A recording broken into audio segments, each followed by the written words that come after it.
Bonjour à tous, très heureuse de vous retrouver pour un nouvel épisode des émissions scintillantes.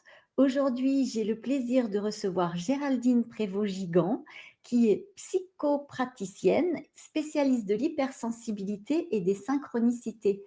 Bonjour Géraldine, Bonjour Valérie, merci d'avoir accepté ma nouvelle invitation. mais un grand merci à vous. Alors, votre ouvrage L'automaltraitance émotionnelle vient de paraître aux éditions Erol. Ma toute première question, qu'est-ce que l'automaltraitance émotionnelle? L'automaltraitance émotionnelle, c'est un ensemble de comportements, et de façons d'être en relation avec soi, où on va se faire du mal. Heu, on peut, ne pas être, conscient, hein. Majoritairement, les individus ne sont pas conscients du mal qu'ils se font et donc cette automaltraitance, émotionnelle, elle va s'incarner de différentes façons. Elle va s'incarner par un dialogue avec soi qui va être, peu amical, avec des reproches, des «il faut», des «je dois», des «pourquoi j'ai fait ça? Pourquoi tu as fait ça?» jusqu'à même, pour certaines personnes, aller jusqu'aux injures. Ça va s'incarner, dans des comportements où on va, avoir des addictions ou bien choisir des personnes toxiques, un lieu de travail qui ne va pas être épanouissant pour nous, un lieu de vie qui ne va pas être épanouissant pour nous. Bref, faire des choix qui vont aller à l'encontre de notre bonheur. Hem, Ça va être une façon aussi de se regarder qui sera toujours dépréciatif. Ce sera une auto-culpabilité ou une auto-culpabilisation, permanente, des autocritiques, de la procrastination, le syndrome de l'imposteur. L'automaltraitance émotionnelle, c'est tout un ensemble, en fait, c'est tout l'ensemble de maltraitance qu'on peut s'infliger, au quotidien, d'une façon légère ou d'une façon particulièrement intense, suivant notre histoire, nos blessures, ce qui se joue pour nous, suivant le degré de non-amour de soi, voire de détestation de soi-même. Oui, parce qu'en fait, ça vient de notre histoire passée, de notre enfance et éventuellement du transgénérationnel aussi? Absolument, ça vient de l'éducation qu'on a reçue, de ce qu'on nous a dit de nous. Ce qu'on a dit de nous, on va l'ériger ensuite en croyance, limitante, puisque mon père, ma mère me répétaient sans arrêt ceci ou mon grand-père ou ma grand-mère me répétait sans arrêt ceci, c'est que ça doit bien être vrai et donc finalement, je l'intègre dans ma géographie intérieure, psychique comme une vérité et je ne la remets pas en question jusqu'à ce que j'en prenne conscience. Donc ça va être ce qu'on nous a dit, la façon dont on nous juge ou ce à quoi on nous réduit, la façon dont on nous regarde, la façon dont on nous traite, la façon dont on nous met aussi dans l'espace familial. Et puis ça va être, aussi les violences psychologiques qu'on va recevoir, les violences physiques et en effet, il peut y avoir tout un processus, transgénérationnel. C'est-à-dire qu'il y a des informations qui circulent de génération en génération, avec notamment, les croyances limitantes, mais aussi, hem, une appropriation, des êtres dans une légende familiale. «Ah mais dans la famille Dupont, de toute façon, toutes les femmes sont malheureuses». Et donc ensuite, quand on a grandi avec ça, au plus jeune âge, qu'on a entendu nos grands-mères, notre mère, et aussi, les hommes dire ça éventuellement, ça va, cheminer en soi et même si consciemment on va lutter contre, eh bien, concrètement, on va bien être, obligé, de remarquer qu'il y a bien une répétition, de malheur en amour, par exemple. Hein, donc il y a une loyauté, aux légendes familiales, aux croyances familiales, à la pensée de nos parents, de nos grands-parents, et même si nous ne les aimons pas, c'est-à-dire même si nous éprouvons beaucoup de colère contre un parent ou un grand-parent qui nous a fait beaucoup de mal, on s'aperçoit en fait que, l'être humain, a besoin d'une forme de cohérence et donc même si c'est un parent qui nous a fait du mal, qui véhicule une croyance, on va quand même être porteur de cette, croyance et par fidélité, en fait, à notre lignée parce que c'est très instinctif. Être en dehors du clan, nous rend vulnérables, hein, un peu comme les animaux qui vivent en meute. On a ça en nous, malgré tout, même si nous sommes des êtres humains, soi-disant évolués, il y a quand même ça qui se joue et donc on va être dans la reproduction d'une forme de destruction, d'autodestruction, par fidélité, par croyance limitante. Alors, je fais un petit aparté. Vous donniez comme exemple la famille Dupont. On est d'accord que ça ne concerne pas tous les Dupont, c'est un Non, exemple. c'est un exemple, absolument, il est toujours bon de le préciser parce que voilà. Parce qu'il suffirait qu'il y ait quelqu'un qui porte le nom de Dupont, qui se dit: «Ah bon, dans ma famille, Non, non, il y a ce genre». c'était un C'était exemple en c'était effet. la petite parenthèse. Effectivement, on reste parfois, fidèle, on a envie d'être, mais loyal à sa lignée, mais c'est complètement inconscient parfois. Oui, on n'a même pas conscience qu'on refait et refait et refait. Mais est-ce que ça a été prouvé scientifiquement? Est-ce qu'il y a des études par rapport à ce côté transgénérationnel? Parce que moi, je trouve ça, fascinant. Et est-ce qu'aujourd'hui, puisque beaucoup de personnes ont besoin de preuves scientifiques pour croire, moi ce qui n'est pas mon cas parce que je suis beaucoup plus dans l'intuition, dans le ressenti, mais est-ce que vous avez, j'ai vu que vous aviez fait beaucoup de recherches, hein, il y a beaucoup de sources dans votre ouvrage. On a des clés, enfin oui, des sources, des clés là-dessus? Oui, oui, oui, actuellement, il y a vraiment, des éléments, notables, importants qui sont en train d'émerger, heu, suite à des recherches qui sont faites et par exemple, on parle de l'épigénétique qui est l'influence de notre environnement, de notre mode de vie sur notre ADN. C'est-à-dire que notre ADN va, se modifier, parce qu'elle va, enregistrer la façon dont on mange, la façon dont on dort, la façon dont on vit, la façon dont on est en relation, la façon dont, vont, se sécréter nos hormones, dopamine, adrénaline, l'hormone du stress, hein, présente aussi en cas d'agression, mais aussi la dopamine qui est l'enthousiasme ou la sérotonine qui va jouer, un rôle important, dans l'état ou non dépressif. Donc ces sécrétions hormonales, elles laissent une trace dans, tout ce qui est, nos cellules, notre corps, notre biologie et donc on retrouve, la science est en train de retrouver et de prouver aussi que lorsqu'il y a eu, des traumatismes, dans les générations précédentes, des exodes, des guerres, Des viols? et aussi des viols et aussi intrafamiliales, bref, tout trauma, on retrouve la trace dans l'ADN et donc ça se transmet, de cette façon-là. Ce n'est pas seulement l'inconscient collectif, en tout cas, c'est ce qu'avant on nommait Mmh. inconscient collectif, chez notamment Carl Gustav Jung, on nommait ceci inconscient collectif familial, mais on n'avait pas la preuve scientifique. Et là, on est en train de découvrir, bah, des marqueurs en fait, hein, des informations, des empreintes dont nous sommes porteurs et qui peut expliquer des tendances, des travers, des reproductions, etc., même si nous n'avons pas rencontré nos aïeux, nos grands-aïeux. Mmh. La bonne nouvelle, c'est que la conscience que nous allons avoir, le choix de comportement, le choix de personnes vont nous amener à vivre des situations qui vont générer en nous du bonheur, du bien-être, de l'apaisement, de la paix intérieure. Ça va laisser aussi une trace Mmh. dans notre structure et c'est aussi ce que nous allons transmettre aux générations futures. Et donc aujourd'hui, nous avons la chance d'être à une époque où bah, nous avons accès à la notion de travail sur soi, nous avons plus ou moins accès, suivant les finances, à des espaces thérapeutiques. Nous pouvons donc changer l'information qui circule de génération en génération.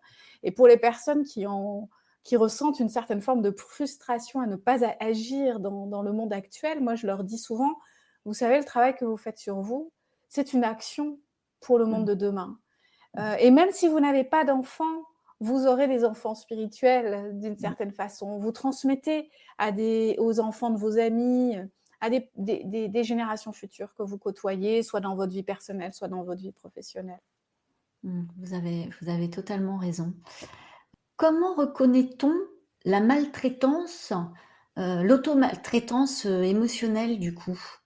Alors déjà, au dialogue intérieur qu'on va avoir avec soi-même, des reproches, regarder, encore et encore, la même scène, en, pointant, tout ce qu'on n'a pas fait parfait. La recherche de perfection justement parce que ça vient compenser, eh bien, notre mésestime de soi, c'est-à-dire moins on s'estime, plus on va vouloir faire parfait, comme pour contrebalancer nos pires défauts. Ça va s'incarner dans nos relations, dans nos comportements interrelationnels, mais aussi, dans, l'aspect professionnel. Donc l'autocritique qui va participer, à cette recherche permanente, de perfection. Heu, L'autoculpabilisation où on va se reprocher encore et encore de ne pas avoir fait ceci, d'avoir trop fait cela, de ne pas avoir été là, de ne pas avoir fait assez et tout ce qu'on peut se reprocher, de notre passé. S'auto-culpabiliser aussi de relations qui s'achèvent, en pensant que relations amicales, professionnelles, amoureuses, toute forme de relation où il y a eu, un partage et une histoire, et bien quand on est dans l'auto-maltraitance émotionnelle, on va endosser des responsabilités, voire des culpabilités, qui ne nous reviennent pas et on va se retrouver à se sentir 100 responsable de ce qui s'est passé, alors qu'il y avait une autre personne qui a contribué aussi à ce que la relation s'achève ainsi, sans vouloir que ça s'achève éventuellement dans le conflit, sans vouloir de tout. Bref, ça c'est de l'auto-maltraitance émotionnelle. Faire des mauvais choix, c'est-à-dire qu'il y a des personnes qui systématiquement, pensant faire un bon choix, vont toujours faire les mauvais choix. Le mauvais appartement, le mauvais job, le mauvais mec, la mauvaise nana, le mauvais ami. Voilà, il y a des personnes qui sont dans une incapacité en fait de faire un choix qui serait bon pour soi. Alors, Valérie, vous allez me dire, mais quand on rencontre les personnes au début, on ne sait pas ce que ça va donner. Et c'est là qu'on rejoint la notion d'inconscient aussi, Mmh. parce que il y a des micro-informations qu'on va ignorer de toute façon, qu'on va vouloir ignorer parce qu'on veut tellement que ça marche avec cet ami ou cet amoureux. On veut tellement que ça marche qu'on va ne pas écouter les signaux que pourtant on aurait captés. De plus, quand on a été victime de trauma, de violence, hein, quand on a un trauma parce qu'on a été victime de violence, euh, nos signaux, nos red flags, nos signaux d'alerte sont défectueux. Et donc, comme nos signaux d'alerte sont défectueux, on va pas avoir les alertes qui vont nous prévenir que là, il y a quelque chose qui pourrait ne pas nous correspondre. Et c'est ce qui fait qu'on va rentrer dans des relations nocives aussi.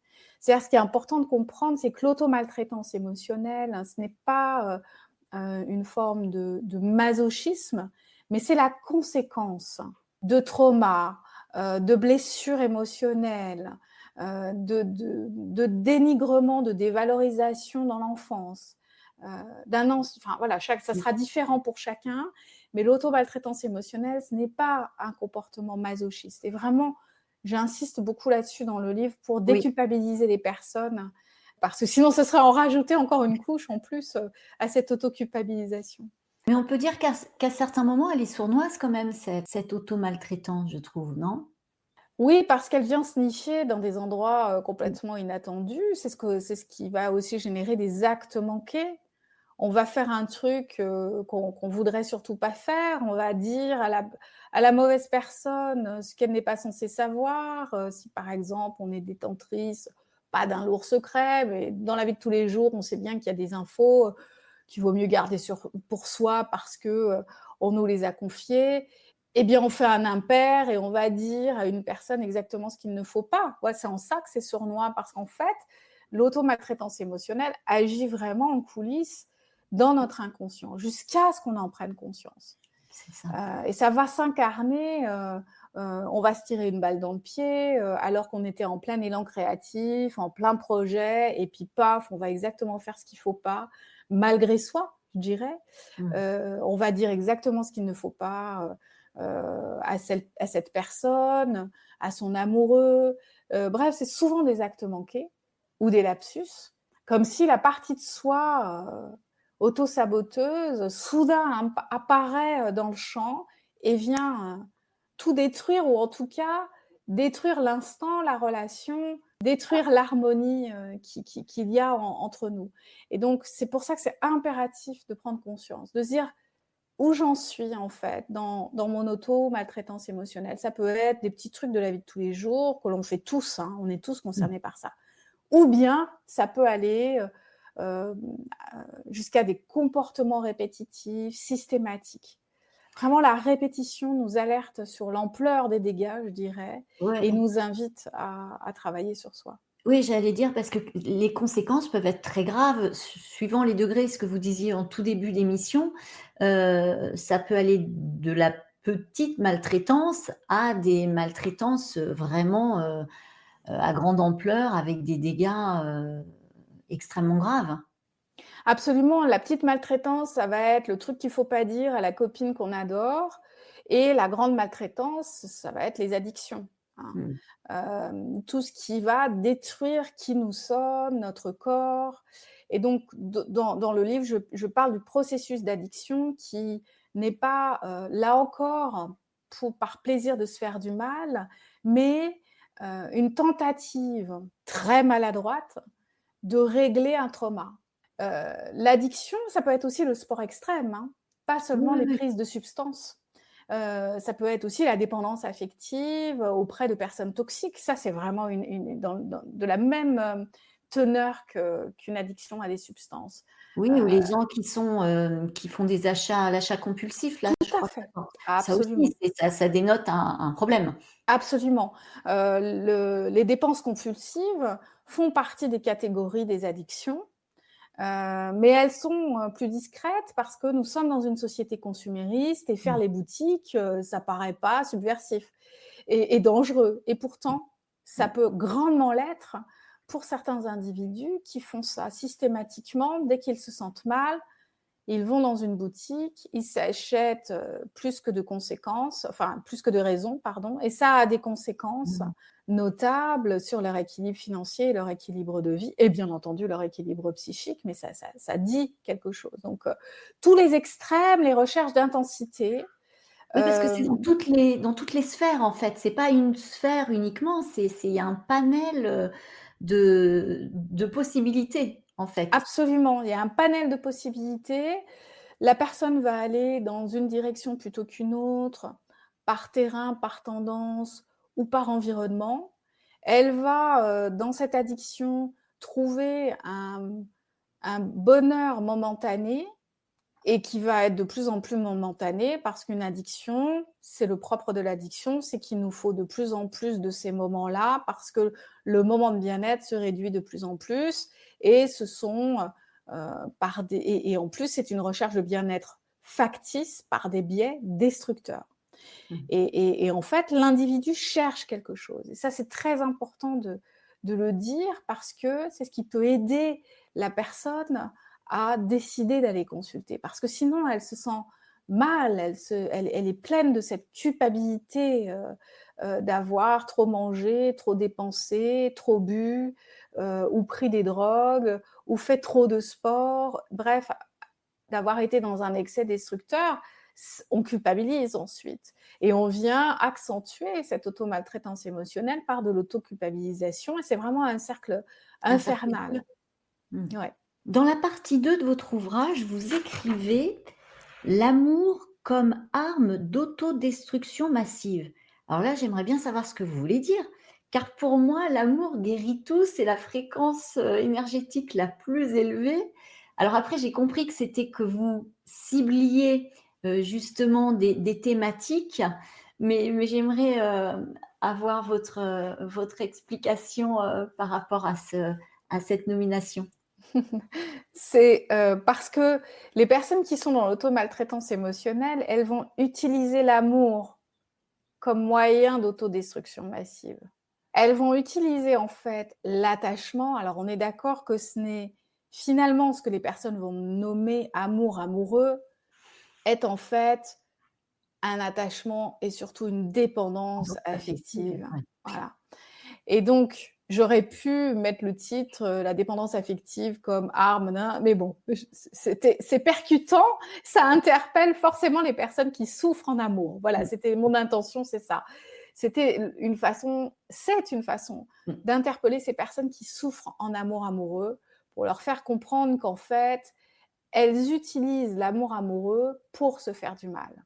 Et parce qu'elles vont choisir des individus qui ne vont pas être des personnes bonnes pour elles, parce que lorsqu'on est dépendant affectif, on va systématiquement s'attacher à des personnes qui ne seront pas disponibles, des indifférents, des personnes toxiques, bref, des individus qui vont finalement ne faire que creuser, le sillon qui est déjà là, de notre difficulté, de notre peur de l'abandon, notre peur du Le rejet. rejet, voilà. Ou de la croyance, de toute façon, l'amour calme et épanouissant, ce n'est pas pour moi, voilà. Donc en fait, c'est comment le domaine amoureux va devenir finalement le champ de bataille de notre guerre intérieure. Et ça, c'est hyper important de comprendre ça. Parce que, en fait, il y a des personnes qui sont dans le mal-être, qui vont se jeter à corps perdu dans une relation amoureuse parce que bah, on est sous effet de drogue, des drogues endogènes, c'est-à-dire des, euh, des sécrétions hormonales intérieures qui se sécrètent chez nous tous quand on est amoureux. On est en fait shooté. Mmh. Et cet état d'ivresse, eh bien, quand on est initialement dans un mal-être, on va chercher cet état d'ivresse comme on recherche un état d'ivresse de drogue. Et finalement, c'est pour ça qu'il y a des personnes qui sont jamais seules, pas seulement parce qu'elles fuient le célibat slash la solitude, mais c'est surtout parce que ces personnes, elles sont addictes à cet effet qu'on a au début quand on a un crush, quand on est in love, Mmh.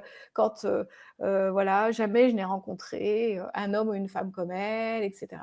Et donc dans cet état-là, on est grisé et on connaît cet état de soi-disant bien-être. Et puis très très vite, très très très vite, quand je dis très vite, c'est quelques jours, quelques semaines, ça se transforme en enfer parce que, eh bien, il y a l'angoisse de la perte, il y a la découverte du fonctionnement de l'autre, et puis on va s'enfoncer dans un truc qui va être de l'ordre de si ça se passe mal, bah, c'est parce que c'est de ma faute, pour peu qu'en plus on ait en face de soi quelqu'un qui nous manipule et nous fasse croire ceci, Mmh.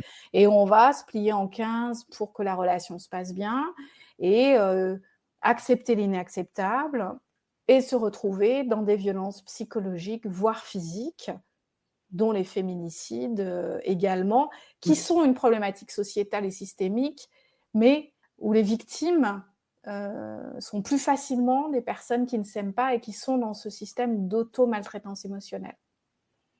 Ouais, ça, c'est un sujet, extrêmement dur, je trouve et malheureusement qui n'est pas du tout, éradiqué, à l'heure d'aujourd'hui. Non, parce qu'il y a vraiment une prise de conscience sociétale.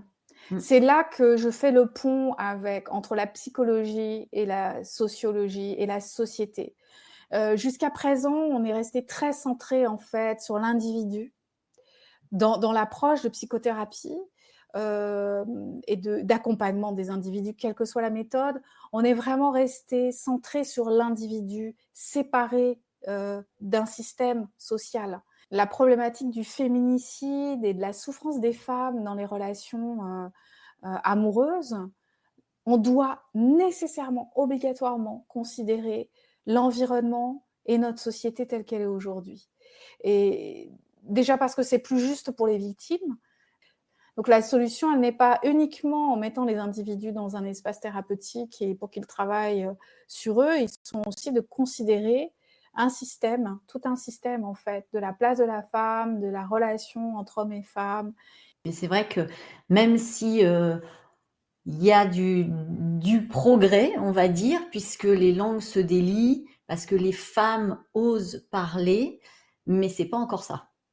Absolument. Ce n'est pas encore ça parce qu'elles ne sont pas toujours entendues, parce que d'ailleurs plus elles parlent, plus ça peut créer un effet de rejet et de ras-le-bol, parce que c'est tellement énorme le nombre de plaintes, de situations que le public peut rejeter aussi ceci.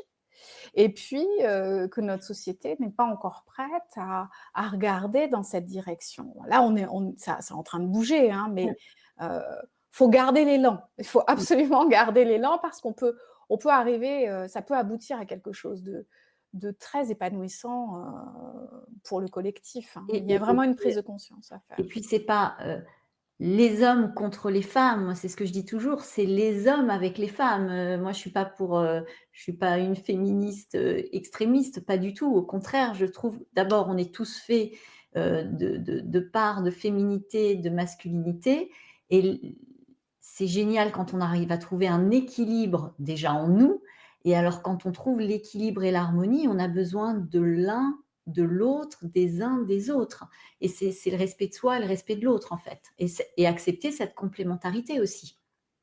Absolument, et c'est ça que collectivement nous avons à travailler et à intégrer, c'est-à-dire, qu'est-ce qu'être une femme? Qu'est-ce qu'être un homme? Qu'est-ce qu'être un homme et une femme ensemble, en amour, mais aussi en collaboration professionnelle, créative, artistique, bref, d'occuper, selon des genres différents, des espaces communs.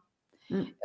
Et abolir un système de domination, systémique parce qu'on est une femme, on est un homme et en effet plutôt mettre en lumière, les qualités de l'un, les qualités de l'autre et comment on peut, co-créer ensemble, et faire société, et créer ensemble et qu'il y ait un rapport d'altérité et c'est le propre du respect de l'individu et là, on est dans une relation, apaisée, Mmh. apaisée.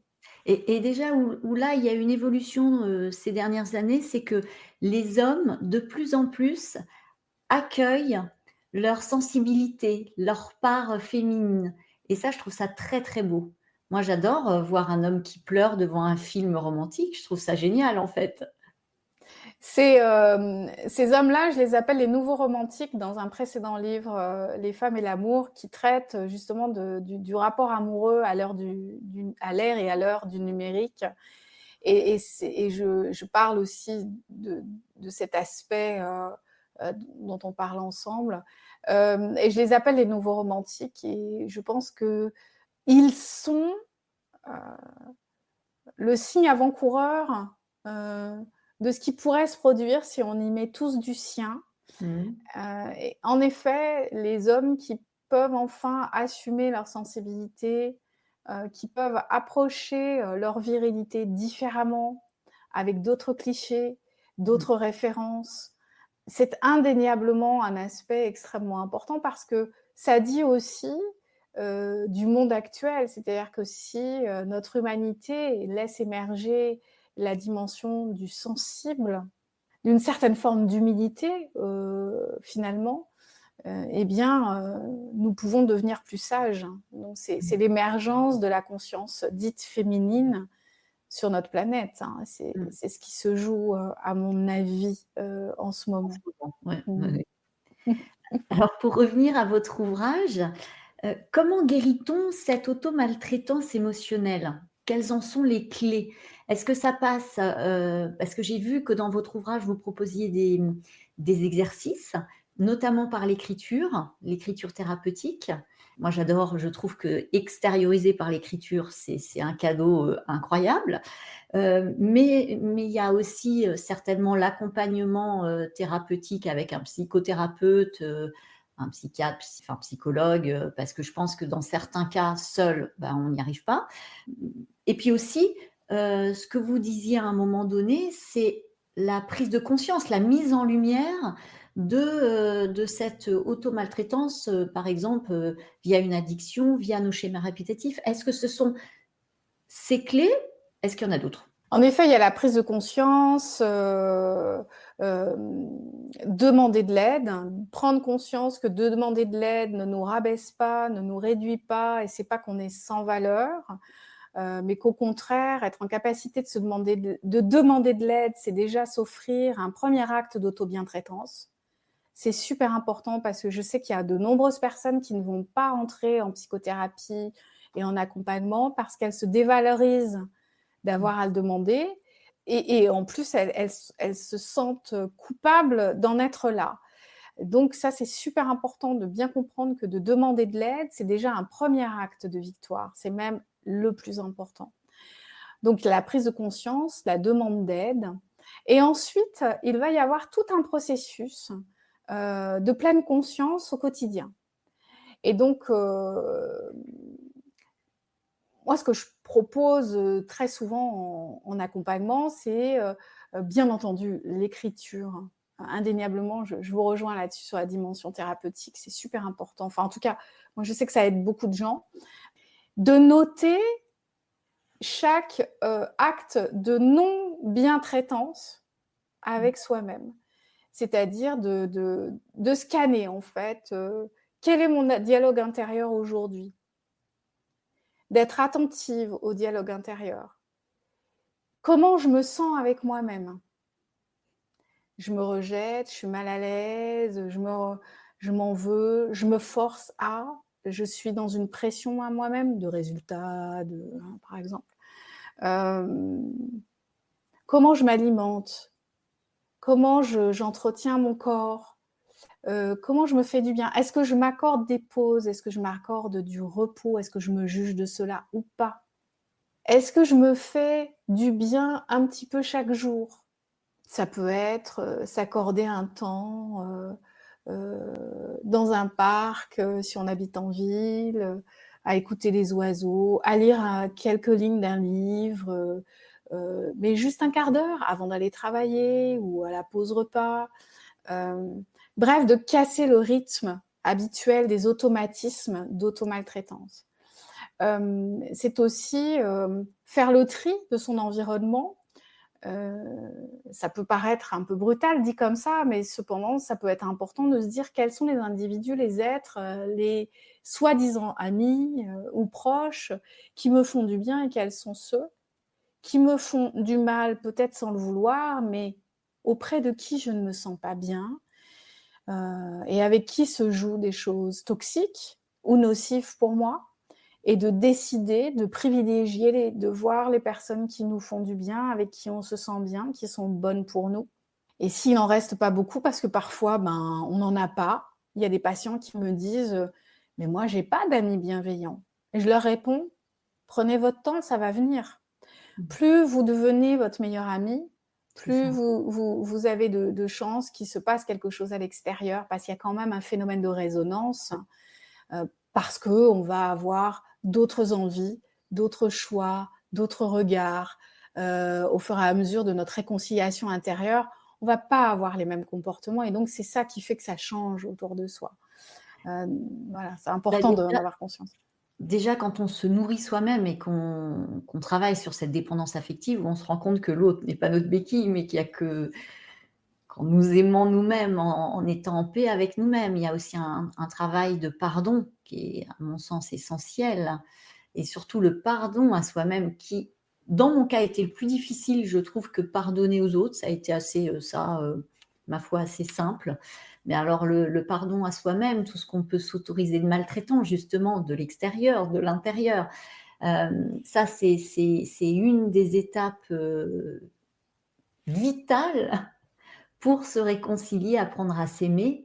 Et c'est vrai qu'une fois qu'on se nourrit et qu'on est en paix avec soi, bah, on attire à nous les bonnes personnes qui n'attendent plus grand-chose de nous. En fait, c'est des relations beaucoup plus saines et beaucoup plus équilibrées.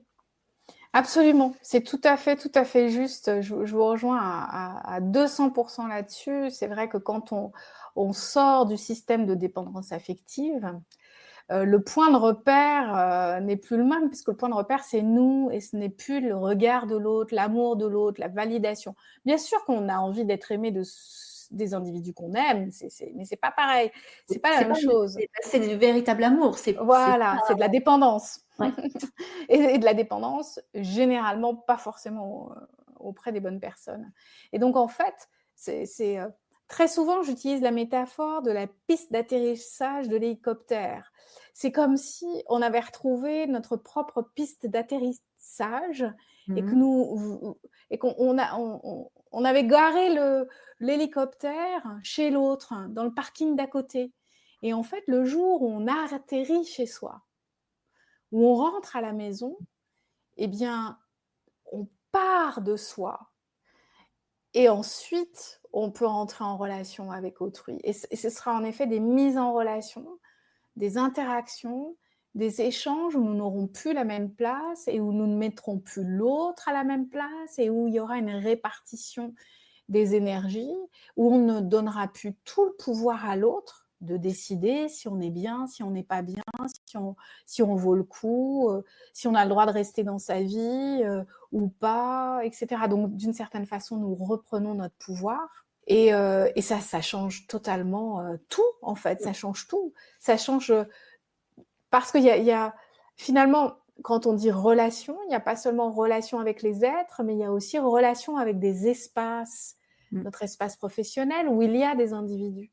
Notre espace amoureux où il y a un ou des, mais normalement un dans la majorité des cas. Notre espace amoureux où il y a aussi d'autres individus. Notre espace artistique, créatif, si on pratique un art, il y a d'autres êtres.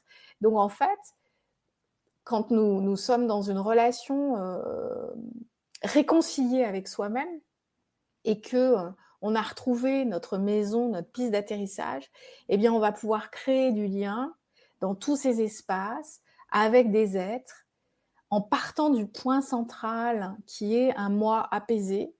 Et là, tout notre environnement change. Tous ces espaces, en fait, deviennent pacifiés, harmonieux, non toxiques. Et s'il y a des disharmonies, parce que c'est la vie, et qu'on interagit avec des êtres qui sont aussi porteurs d'un ensemble de choses, eh bien, on ne vivra pas ces incidents de la même façon. Exactement. On n'interagira pas de la même façon. On posera des limites d'ailleurs beaucoup plus tôt. Et on trouvera soit des résolutions de problèmes, soit des distanciations d'avec ces espaces nocifs beaucoup plus tôt et d'une façon beaucoup plus apaisée. Exactement. C'est là où on voit qu'on a travaillé parce que forcément, comme on n'a aucun pouvoir sur l'extérieur, effectivement, la vie est faite aussi de rencontres avec des gens, qui, traînent leurs casseroles et hem et on se laisse plus, manipuler, on n'est plus attiré par ces relations et très vite on sait, mettre un stop, en fait. Et c'est là où on Exactement. voit, là j'ai fait une belle avancée. Et Oui. si on venait effectivement à se laisser, duper et que ça crée un malaise, normalement, il dure moins longtemps et si ça vient, c'est là, c'est que j'ai encore un petit un petit truc à bosser, j'ai encore un petit truc, à transmuter et à libérer. On dit effectivement, dans ce genre d'auto-maltraitance, que ce ne sont pas les bonnes personnes. Alors moi, d'un point de vue spirituel, mais c'est une fois avoir bien travaillé et bien bossé sur moi, je me dis finalement, c'était les bonnes personnes parce qu'elles m'ont permis d'appuyer là où j'avais besoin de reconnaître, bah, les parties ombragées qui avaient besoin d'être, reconnues, mises en lumière et surtout transmutées. Absolument, et merci Valérie de le mettre dans cet ordre, car très souvent, des personnes vont utiliser la spiritualité pour essayer de résoudre des problèmes qui sont de l'ordre de leur psyché. Mmh. C'est ce dont je parle dans le shadow work des hypersensibles spirituels, où je parle du contournement spirituel, où on va utiliser en fait des pensées spirituelles et philosophiques qui vont en fait renforcer nos systèmes de croyances et nous maintenir dans quelque chose qui n'est pas bon pour nous.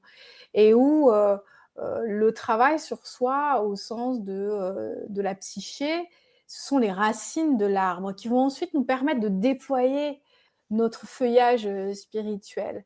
Et ensuite, c'est là qu'en effet, on va pouvoir donner du sens Mmh. à ce qu'on aura vécu. Alors qu'auparavant, on était dans l'autoculpabilisation, à s'en vouloir, à s'en vouloir, à s'en vouloir.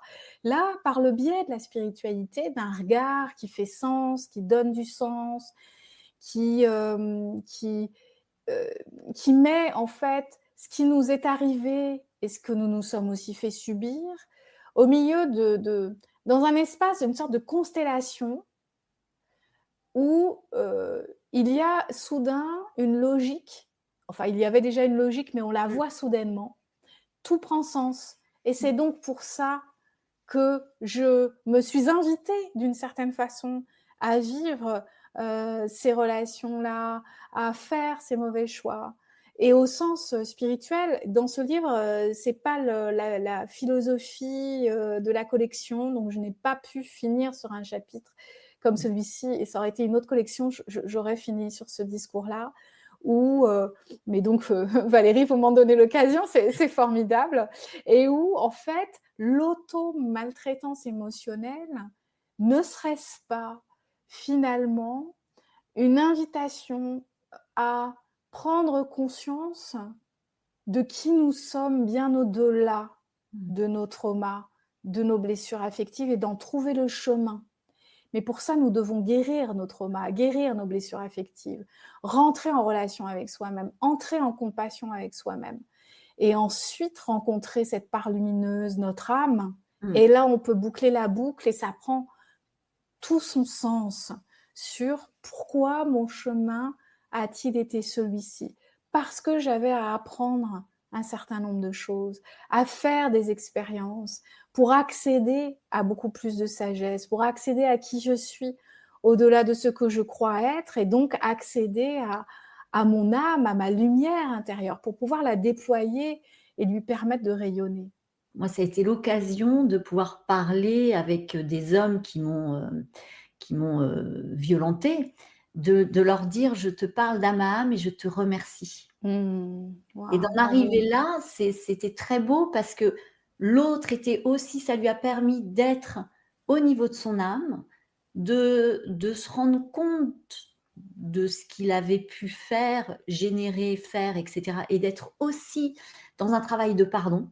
Mais là, dans le pardon véritable, on n'était plus dans des pardons égotiques finalement, on était dans vraiment ce que j'appelle le pardon spirituel, tout comme on était dans la gratitude spirituelle. Là, on était passé à une fréquence différente. Et ça, je trouve que c'est merveilleux et c'est beau. En revanche, ça ne, euh, si on revient sur le sujet des maltraitances faites aux femmes, attention, moi là, ça n'appartient qu'à moi et je ne cautionne aucunement la violence déjà, quelque forme qu'elle soit, et encore moins la violence faite aux femmes et faite aux enfants. Et ça, Absolument. je l'ai écrit aussi dans un livre. C'est Mmh. pas parce que j'ai fait ce cheminement et cette démarche que je cautionne. Attention, pas du tout. C'est très important de le dire. Oh, et bravo Valérie pour tout ce processus. Et à vos derniers mots, j'ai le mot transcendance qui me vient. C'est-à-dire qu'en fait, on va transcender ce que nous avons vécu. Et ça, c'est une option accessible à un moment donné de notre évolution. Elle est à voir au niveau spirituel, mais en effet, si on revient à une dimension psychosociétale, c'est deux espaces différents qui peuvent communiquer si on passe par un cheminement bien ordonné, je veux dire ordonné au sens de dans le bon ordre. Mmh. et, et donc, euh, les violences faites aux enfants, aux femmes, à quiconque, euh, comment dire différemment, la notion, le regard spirituel et transcender les choses n'est faisable que si nous sommes passés par une lecture, une compréhension, voire une guérison dans les niveaux de conscience précédents, c'est-à-dire au niveau corporel, émotionnel, mental, psychique en fait, tout le domaine de la psyché. Et ensuite là, on peut élargir à la dimension de l'âme. Et si l'être en face de nous a franchi les seuils et être dans cette réceptivité, nous pouvons en effet avoir ce dialogue que tu décris. Après, très vite, il y en a un, il est revenu dans ses schémas parce qu'il a réessayé. Mais comme moi, j'avais dépassé tout ça, effectivement, il a vu qu'il n'avait plus aucune prise, mais il y a eu un moment où effectivement, on a pu être vraiment sur cette fréquence d'âme à âme, et ça, j'ai trouvé ça génial. Et c'était un cadeau, que vous lui avez, offert finalement dans cet espace? Peut-être que ça va cheminer et il faut peut-être à cet être, beaucoup, beaucoup, beaucoup de temps ou peut-être que ça ne cheminera pas. C'est vraiment là que nous voyons le libre arbitre de chacun. Exactement. Et pour revenir à ce que vous disiez tout à l'heure, sur tout ce long travail, heu, il est aussi important à certains moments, heu, de se lâcher dans ce processus de guérison. Il y a des jours où on n'a pas envie, on n'est pas en état et c'est pas grave. Il y a des jours où on a besoin aussi de se foutre la paix Absolument, et de absolument. faire autre chose et Ouais. de comprendre que, on est tous alors on est tous reliés, mais on est tous uniques et différents et on chemine pas au même rythme et c'est important de respecter le rythme de chacun et c'est là où c'est complexe dans une relation de couple, en fait. C'est qu'on n'évolue pas de la même façon et quand on prend conscience de ça, ça permet de laisser de l'espace aussi à l'autre et de se laisser Abso de l'espace à soi. Absolument, absolument.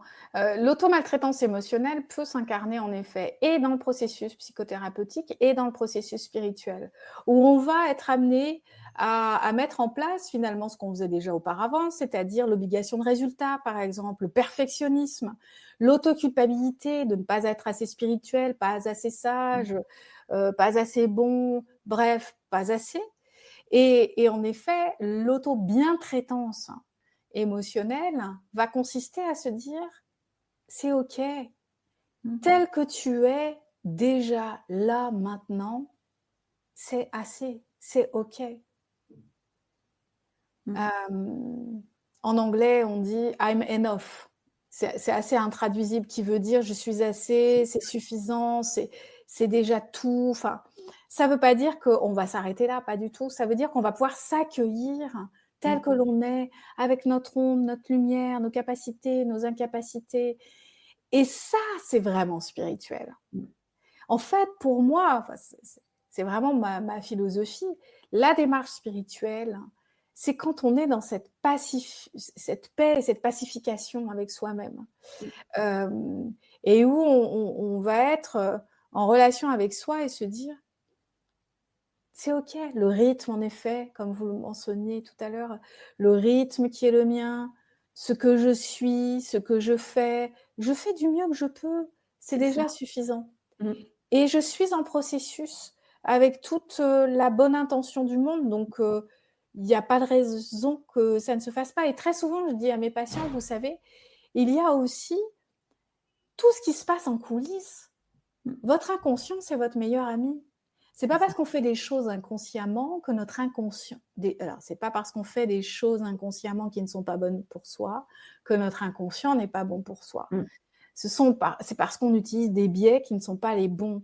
Mais notre inconscient, notre conscience supérieure et notre âme œuvrent en coulisses pour nous et on peut en effet se foutre la paix, de temps en temps parce qu'en fait, il y a tout ce qui a besoin d'être intégré et qui travaille en fond d'écran, comme quand on, télécharge une mise à jour, dans le logiciel, hein. C'est notre logiciel intérieur, il se download régulièrement, et il fait des mises à jour. Et puis, pour revenir aussi à votre petit coffret qui est sorti, de cartes, la vie, notre âme, on l'appelle qui on veut en fonction de nos croyances et de notre sensibilité, va nous amener des synchronicités, va nous offrir des signes sur notre chemin pour nous éclairer et aussi nous aider à prendre conscience que là, on a, des choses peut-être à accueillir, à comprendre pour notre mieux-être. Absolument, absolument. J'ai été, c'est une des choses que la vie jusqu'à présent et je vais en apprendre encore plein d'autres, mais une des choses les plus importantes que j'ai apprises dans mon existence, c'est la patience. C'est quelque Mmh. chose que je n'avais absolument pas avec un tempérament fougueux comme le mien. C'était un petit peu difficile.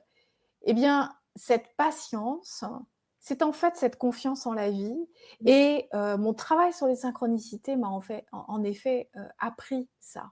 C'est-à-dire Mmh. j'ai accédé à cette patience slash confiance en la Mmh. vie, via, le travail sur les synchronicités où en fait, Les synchronicités, en effet, un livre, une personne, une rencontre, un signe, un message qui nous fait comprendre qu'en ce moment, si ça se passe comme ça se passe, à ce rythme-là, c'est pour une bonne raison. Et quelle est cette raison? Et les synchronicités, les signes que la vie nous envoie, nous donnent des clés pour comprendre. Moi, en tout cas, ça m'a permis de ralentir et de me caler par rapport à ce rythme intérieur, le rythme de mon inconscient, de mon âme, le rythme de la vie, le rythme de ma destinée, parce que je suis convaincue qu'on a un libre arbitre et qu'il y a aussi des rendez-vous et un timing.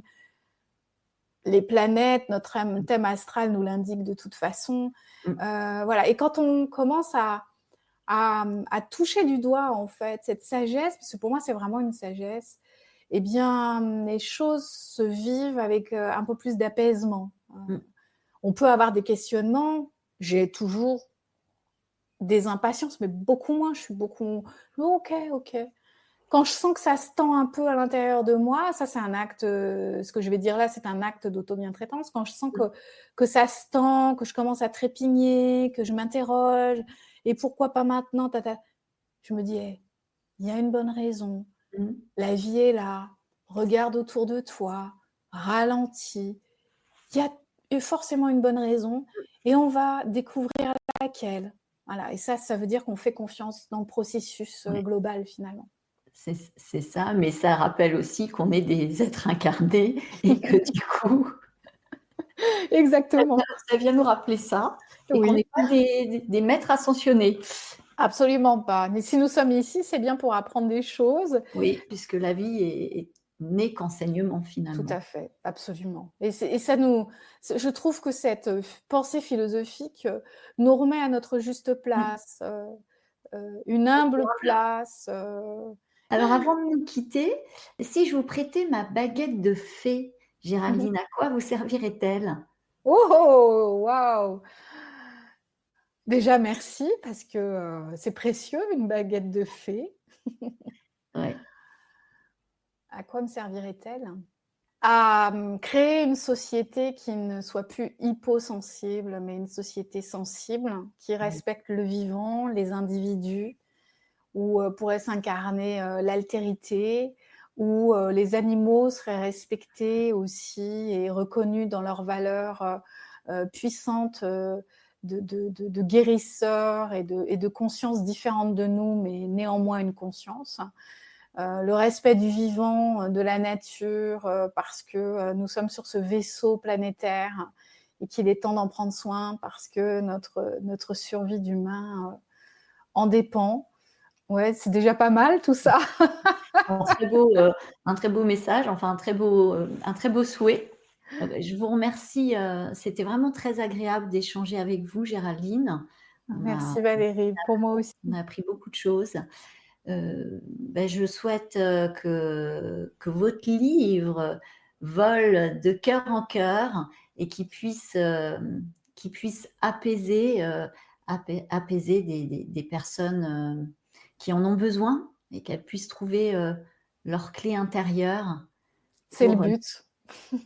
pour se libérer, pour se libérer. Mmh. Je vous remercie tous de suivre de plus en plus les émissions scintillantes. N'hésitez pas à partager, à vous abonner à la chaîne, à découvrir également l'autre émission Douceur et Confidence. D'ici, un prochain épisode, prenez soin de vous, rayonnez l'amour comme disent mes amis les jolies fées et je vous dis à très bientôt et merci beaucoup Géraldine. Merci Valérie.